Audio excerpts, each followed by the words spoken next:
You could be very frustrated by seeing this problem.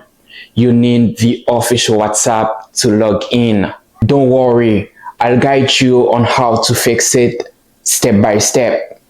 If you have any other issues, please leave a comment. I'll be happy to assist you. Or you can DM me on Instagram at LooneyJP for further assistance. Without saying anything more, let's dive in.